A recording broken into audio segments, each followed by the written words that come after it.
Hello, story lovers. Welcome back to my channel, Madly in Love Part 271.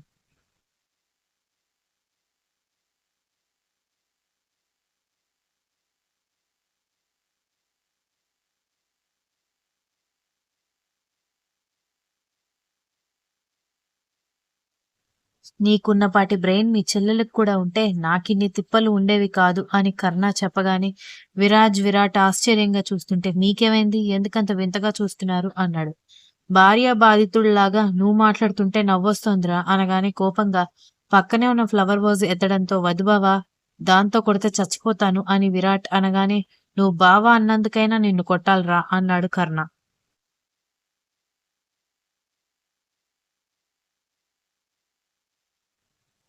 అలవాటులో పొరపాటు బావా అనగానే అదిగో మళ్ళీ అంటూ కర్ణ సోఫాలో ఉన్న పిల్లో విసిరి కొట్టడంతో విరాట్ పక్కకు తప్పుకొని వామ్మో కొంచెం ఉంటే చచ్చిపోతుండే అని శ్రీహరి రేంజ్లో ఎలివేషన్ ఇస్తూ చెప్పడంతో విరాజ్ వీక్ష నవ్వుకుంటూ ఉంటే కొద్దిసేపు మీ గొడవ ఆపేసి మా వదిన దొంగతనం చేసిందని ప్రూఫ్ చేయడానికి మనం చేయాల్సిందేంటో ఆలోచించండి అంది దీక్షిత.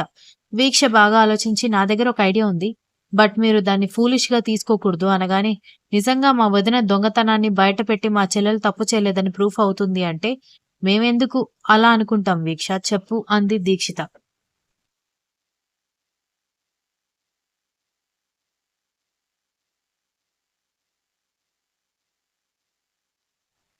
ఏముంది, రేపు తాతయ్య బర్త్‌డే. కానీ ఈ వయసులో బర్త్‌డే ఏం చేసుకుంటాం? పైగా ఆ కేక్ కటింగ్, చాక్లెట్‌లు పంచడం అంటే నాకిష్టం లేదు అని అంటూ ఉంటాడు. మనం దాన్ని యూజ్ చేసుకోవాలి అని చెప్పడంతో ఎలా అని విరాట్ అడిగాడు.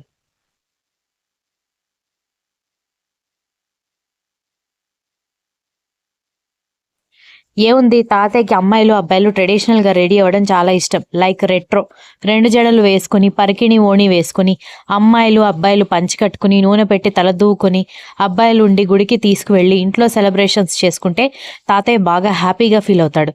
సో బాగా ట్రెడిషనల్ గా ఎక్కువ నగలు వేసుకోవాలి అని చెప్పాలి మనం. సౌజన్య వదినకి ఎలాగో ముందు నగలు లేవని నువ్వు చెప్తున్నావు కాబట్టి తన దగ్గర ఉన్న ఒకే ఒక్క నగ దక్ష దగ్గర కొట్టేసిన నెక్లెస్. సో ఎవరు గమనిస్తారులే అని ఆ నెక్లెస్ వేసుకుంటుంది. మనం రెడ్ హ్యాండెడ్‌గా పట్టుకోవచ్చు అని చెప్పింది. కానీ తను నెక్లెస్ వేసుకుంటే దొరికిపోతుందని మా వదినకి తెలుసు కదా! ఒకవేళ మన ప్లాన్ ఫ్లాప్ అయితే నెక్లెస్ వేసుకోకపోతే ఎలా అని దీక్షిత అడిగేసరికి లేదు, ఖచ్చితంగా వేసుకుంటుంది. అందరిలో తను తక్కువగా కనపడాలి అనుకోదు కాబట్టి ఖచ్చితంగా వేసుకుంటుంది. మనకి దొరికిపోతుంది అని చెప్పింది.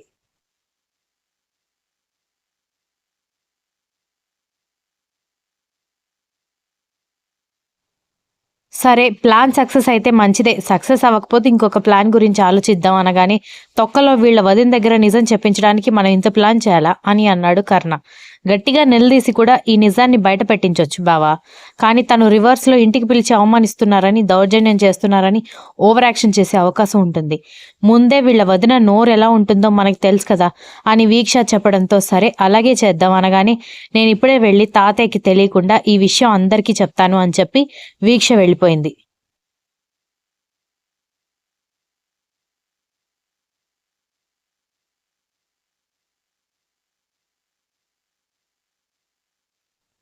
అనుకున్నట్టుగానే అందరూ ప్లాన్ చేసుకుంటూ ఉంటే ఒక 10, 20 కిలోలు అటుకులు తెప్పిస్తున్న వాళ్ళ నాన్నమ్మ వైపు చూసి, అన్ని అటుకులు ఎందుకు నానమ్మ అని శాడిస్ట్ బాబు అడగడంతో, మీ తాతకి అటుకుల పాయసం అంటే చాలా ఇష్టం. ఆయన పుట్టినరోజు చేస్తూ ఆయనకి ఇష్టమైన పాయసం లేకపోతే ఎలా చెప్పు? అందుకే అటుకులు తెప్పిస్తున్నాను.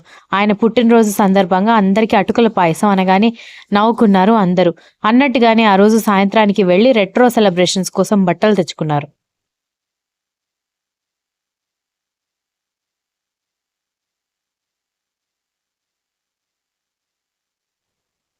మర్నాడు ఉదయాన్నే అమ్మాయిలందరినీ బామ్మ, ఆంటీలు కలిసి రెడీ చేస్తూ ఉంటే అబ్బాయిలందరినీ పెద్దవాళ్ళు రెడీ చేస్తూ ఉన్నారు. 2 జడలు వేసుకుంటున్న దక్షని, దీక్షిత వాళ్ళని చూసి నాకెప్పుడు వేస్తారు అని అడిగింది వీక్ష. దక్షకి వేయగానే నీకు వేస్తాను వీక్ష, ఒక్క నిమిషం ఆగు అని చెప్పింది దీక్షిత. దక్షకి వేయడం అయిపోగానే వీక్షకు కూడా వేస్తే వాళ్ళకి వేస్తున్నావు బాగుంది, మరి నువ్వేసుకోవా అంటూ ఇందిర దీక్షకి 2 జడలు వేసింది.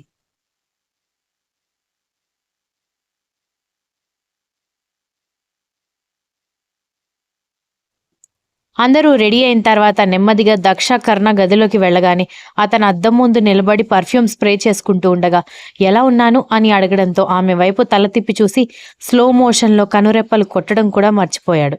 నెమ్మదిగా ఆమె దగ్గరికి రాగానే ఆమె సిగ్గుపడుతూ తలదించుకోవడంతో కళ్ళ నిండా కాటుక పెట్టుకున్న ఆమె కంటి కొన దగ్గర నుండి కాటుక తీసుకుని చెంప మీద కాటుక చుక్క పెడతాడు అని అనుకుంటే అక్కడ పెట్టలేదు. చెయ్యి మరి కాస్త కిందకొచ్చి నడుం దగ్గర దిష్టి చుక్క పెట్టి కళ్ళ నిండా ఉన్న కాటుక నీ మొహానికి దిష్టి తగలకుండా చేస్తుంది. మరి నెలవంకకి దిష్టి తగలకుండా ఉండాలి కదా అని అంటూ నవ్వుకుంటూ వెళ్ళిపోయాడు.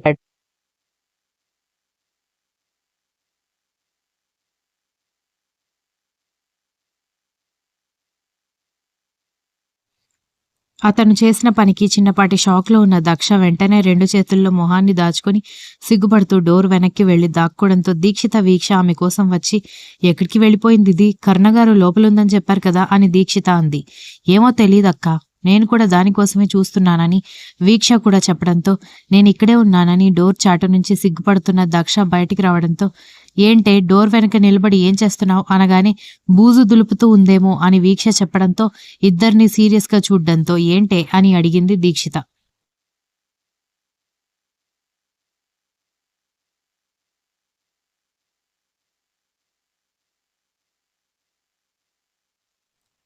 ఓహో, బూజు దులుపుతుంది అన్నందుకు ఫీల్ అయినట్టుందక్క అని వీక్ష అనగానే అవును అన్నట్టుగా దక్ష చెప్పడంతో సున్నం ఊడుతుంటే వాటిని పీకుతూ ఉందనుకుంటా అని వీక్ష చెప్పడంతో దక్ష చిరాకుగా వీక్ష వైపు చూసి ఏంటే నీకు జోక్గా ఉందా అంది. నీకే కామెడీగా ఉంది.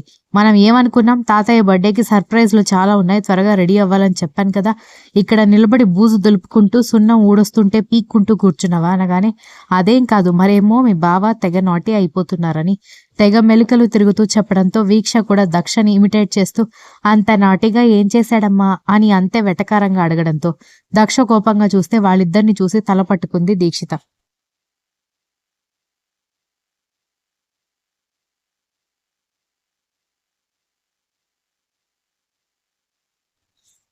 మరేమో దిష్టి చుక్క ఎవరైనా ఎక్కడ పెడతారు అనగానే బుగ్గకి పెడతారు, లేదంటే చెవి వెనక్కి పెడతారు, లేదంటే అరికాలికి, లేదంటే అరచేతికి పెడతారు అనగానే మీ బావ నెలవంకకి దిష్టి చుక్క పెట్టాడు అని చెప్పింది. నెలవంకకి దిష్టి చుక్క పెట్టడం ఏంటి, అది కూడా పట్టపగలు, నువ్వు నీ పిచ్చివాగుడు, దీనికి ఊరికొచ్చిన తర్వాత బ్రెయిన్ పోయినట్టుందక్క, మనం వెళ్ళి పని చూసుకుందాం పద, దీన్ని నమ్ముకుంటే అయినట్టే అనగానే అబ్బా నెలవంక అంటే ఆకాశంలో ఉండే నెలవంక కాదే అని దక్ష చెబుతూ ఉంటే ఏదో ఒక వంక, పద నోరు మూసుకొని అని వీక్ష వాళ్ళు బయటకు తీసుకెళ్లడంతో చిచి వీటికి ఆ గ్రంథులు పెట్టలేదనుకుంటా అని అనుకుంటూ బయటకు వచ్చేసింది.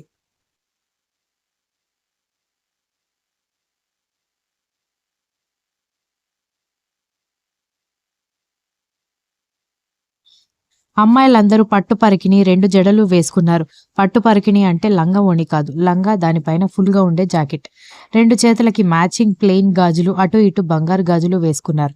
కాళ్ళకి పారాణి పెద్దగా సౌండ్ చేసే గజ్జెలు, మెడలో నగలు పెట్టుకుని పెళ్లైన వాళ్ళు కాబట్టి పాపిట్లో బొట్టు మాత్రం మిస్ చేయలేదు.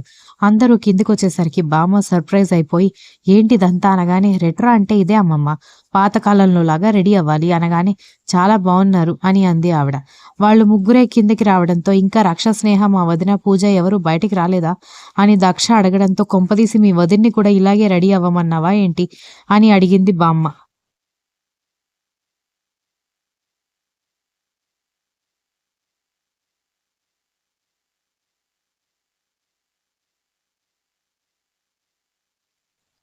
అవును బామ్మ, తను కూడా రెడీ అవ్వాలి కదా అని దక్ష అనగాని అప్పుడు కదా మీ అన్నయ్యకి గుండెపోటు వచ్చేది, పాపం ఎందుకే వాడి ప్రాణాలతో ఆడుకుంటావనగాని దక్ష దీక్షిత ఒకరినొకరు చూసుకుని పో బామ్మ, నువ్వు మా వదిన అంత లావుగా లేదు, అంత వయసు కూడా పెరగలేదు అని అన్నారు వాళ్ళు.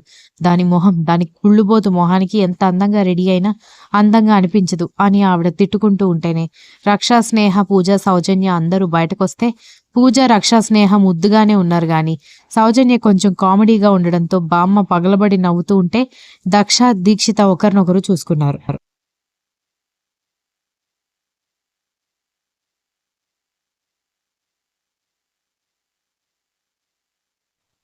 ఎందుకు బామ్మగారు అంతలాగా నవ్వుతున్నారు అని పూజ అయోమయంగా అడగడంతో మీ అక్క అవతారాన్ని చూసి అనగానే వాళ్ళ అక్క వైపు చూసి పూజకు కూడా నవ్వు రావడంతో బయటకి నవ్వితే ఏడుస్తుందని ఏమీ చేయకుండా మౌనంగా ఉంది పూజ.